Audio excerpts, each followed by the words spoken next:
Hey guys and gals, Derry here from Drake Wing Gaming and 70 Mouse Twitter the Gaming Drag. Today I'm coming back at you another Let's Play episode of Homecoming, Torihiko's Path. Anyway, y'all, before we jump into it, just want to let y'all know that our Patreon is now for as little as $5. Y'all can help support the channel, get some awesome rewards like permanent access to our community Discord server and full access to upcoming not safe for work videos. Anyway, y'all, let's go ahead and jump right back in. Alarm chain, you were up, and let's go. Let's go. Yeah, never mind. Forget I asked. The tiger gives a shrug. My curiosity gets the better of me. What's he talking about? Shin smiles at me before lifting up his notebook. My original character, Bouclier. I made him specifically for this campaign. Shin flips through his notebook before turning it for me to see. I widen my eyes as I behold a rather large and menacing cat warrior. He is frozen mid-swing with one of the jagged hatchets in his hands. Wow, very well drawn. How long did it take you to do it? Oh, actually, he glances over at Tatsuki before gesturing towards him. Tatsuki drew this up for me. He did Shun and Sataro's characters, too. For real? Dude, what gives? You made theirs, but not mine? Tatsuki's expression shows discomfort. He looks away slightly. Well, you already drew yours up. I guess. But how? When did you learn to... that explains the breasts on Sataro's character. Tora gives an exasperated sigh. Never mind, let's just play. I glance over at Sataro, curious to see his character. He shrugs and holds up his notebook for me to see. A female wolf is depicted in pencil, her body clad in very low-cut gray dress. Dark leather boots are barely visible under the hem. Her left hand seems to have erupted into a colorless flame, and... Well, Torihiko wasn't kidding about her breasts. I'm guessing mages don't experience back problems. Mages got them titties. Tora buries his face into one of his hands, using his free hand to hold up his own notebook. I see a crudely drawn stick figure beside a set of stats. My lips tug into a slight smile at the sight. I must admit, it is rather cute. It is a rather cute depiction of a dragon. Or is it a winged alligator? It's really hard to tell. I glance at the name. Arashi the Rogue. Sounds interesting. The front looks more like street graffiti than a warrior's template, but it still looks good. Finally, I give an expectant look to Tatsuki. What do you have, Tatsuki? Tatsuki coughs into his hand once and wordlessly holds up his notebook. If any character deserves to be in a movie, it's this one. On the sheet is a thin tiger man dressed in a light green tunic with pale brown boots reaching up to his calves. A longbow is carried over one shoulder alongside a quiver of red-feathered arrows. The most notable figure in the picture, though, is a massive hawk. Its wings are frozen in an outstretched flight position, touching down onto the hunter's outstretched forearm. I, kinda just slapped this together. There you go.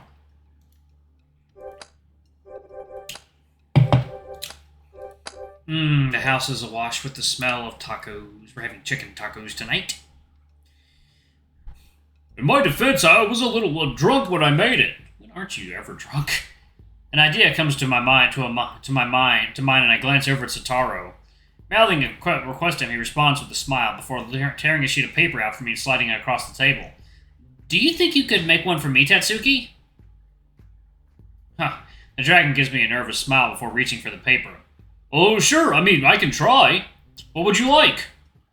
I think for a few moments, weighing up my options. The characters all look impressive, especially the fighters. I can see myself choosing a fighter class. Then again, I notice that there are no dedicated healers. Wonder what I should pick.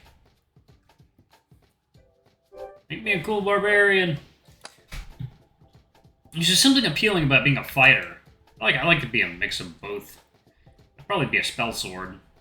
Especially given that in reality, I certainly don't fit that description. I think I'll be a barbarian. Shin and Torihiko smile at me. Welcome to the Muscle Club, bro. Nice. I suppose we could use another meat shield. Dude, it sounds so bad when you say it like that. Shin simply shrugs at Torihiko's protest. With your stat spread, it's the most appropriate name I can think of. I watch as Tora's eyes narrow. He attempts to glare at Shin. Your stats don't even make sense for a warrior build in the first place. I warily glance over at Shin, expecting him to get angry, but he doesn't. Instead, he just shrugs and shakes his head. I know that, but there was a hole in our group strategy that is simply filled. Being a little annoyed at the bickering, I look over at Shin. Do you think you could teach me some tricks? I suppose I could. I'm by no means a model teacher, though. I give Shin the widest smile I can muster. Thank you, Shin. I really appreciate it. Just let me get him drawn up first. Tetsuki hears what I say and lets out a laugh. Ha! One muscle man coming right up. Are you cool with a fur loincloth? Daft Punk stole my goddamn cigarettes. What the fuck is the name of this song? I love that. Alright, now that we have that out of the way... As Shun clears his throat and clicks his pen, the others scoot in closer and fall silent. I can honestly feel the tension right now, and it's telling me Shun must only run difficult campaigns. Last time we left off, the group was traveling to the capital of the dead. That is not the capital of the dead. That is the Dreaming City. The rumors are that this is the burial site of Amon the Vile, and his offspring all plan to resurrect him to scorch the realm once again. There you go. Water time. Ooh.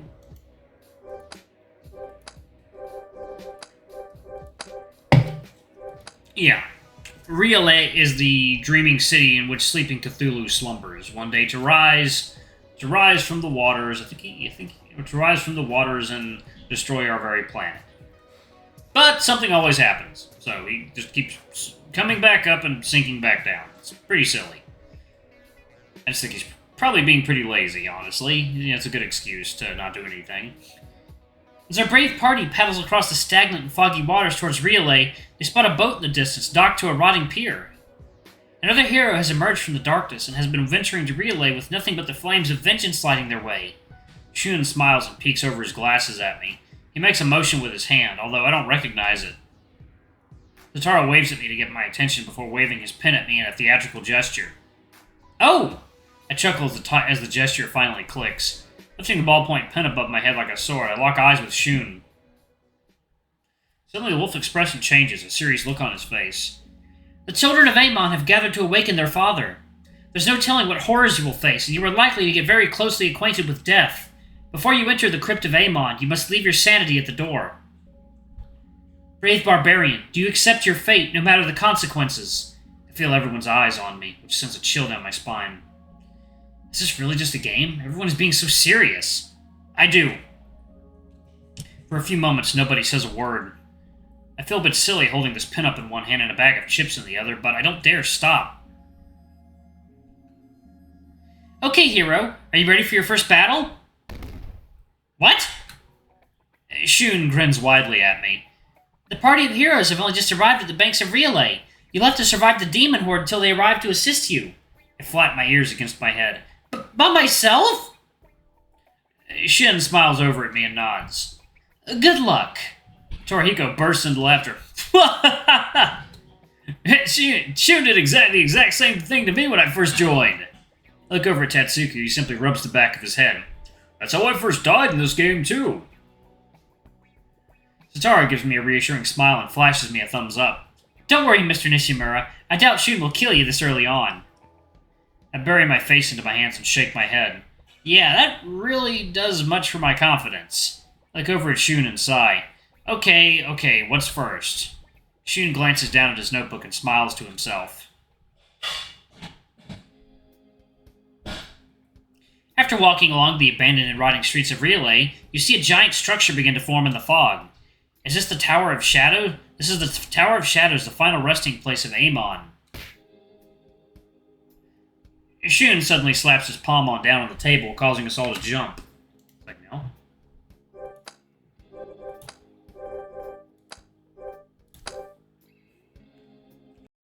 Alright, y'all, and we are back. Okay.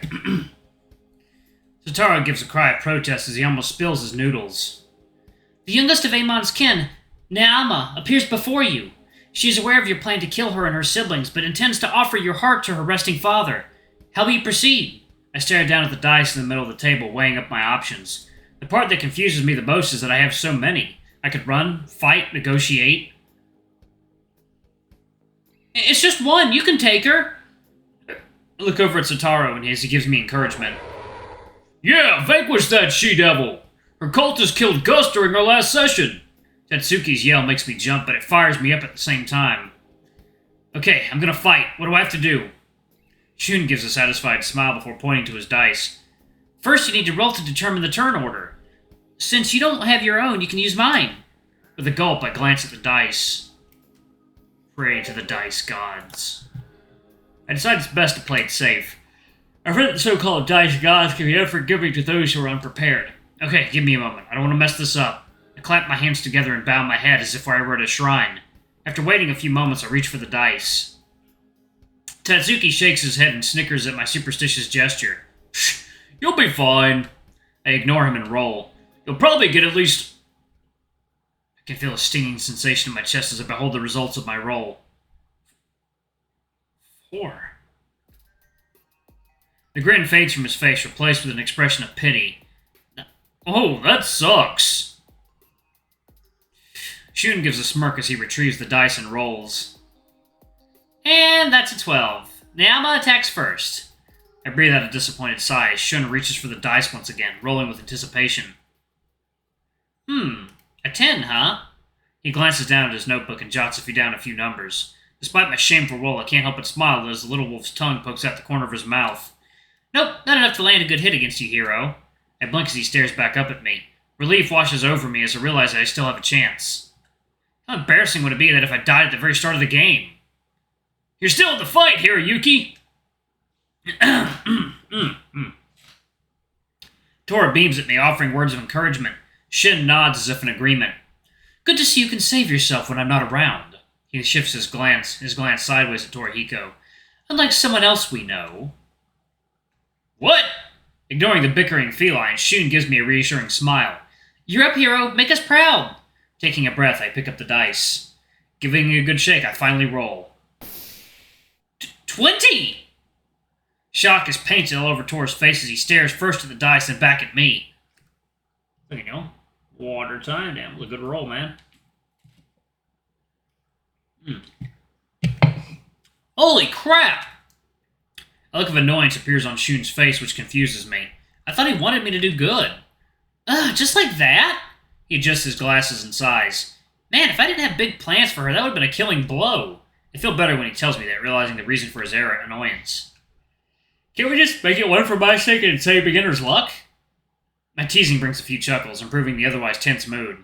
Satoru smiles and rubs the back of his head. Talk about a complete reversal! Realizing she's been outmatched, Naoma tosses her sword to the side and races back behind the doors of the tower. An annoyed expression makes its way to Shin's face. She ran from the last 3 fights we had with her family. Tora gives a chuckle before reaching over and slapping me on the back. Doesn't matter, though. Hiro got her good. We'll finish her off once we get inside. Shun nods and looks down at his notebook, jotting down a few notes. Well, the party's about to meet up with Hiro, so if anybody wants to equip him with better gear, now would be the best time. I stretch, enjoying the brief intermission. Satoru has taken this as a chance to use the bathroom, while Torihiko and Tatsuki have a hushed conversation between themselves. Shun has his nose buried in his notebook, jotting down some notes. I can only assume they're about the upcoming trials we're guaranteed to face. I decide to focus my attention on Shin, who is patiently waiting for us to continue. So, Shin. Alright, y'all, I'm going to go ahead and pause it right there. Thank y'all so much for watching. Don't forget to like, comment, subscribe, ring that notification bell, and check out our Patreon if you can. It always helps. Before I go, I'm going to give a quick shout out to our lovely bronze tier patrons. Thank y'all for all you do for the channel. We greatly appreciate your support. And thank you to our silver tier patron, Cade Silverman. Thank you for going a bit above and beyond. It's greatly appreciated. And thank you to our gold tier patron, Amr. You're awesome. We love you. Thank you for subbing to our ultimate Patreon tier. Anyway, if y'all want to get your names in the credits and get access to our not safe for work content, it's as little as $5. Anyway, I love you all, and I shall see y'all in the next video. Bye-bye!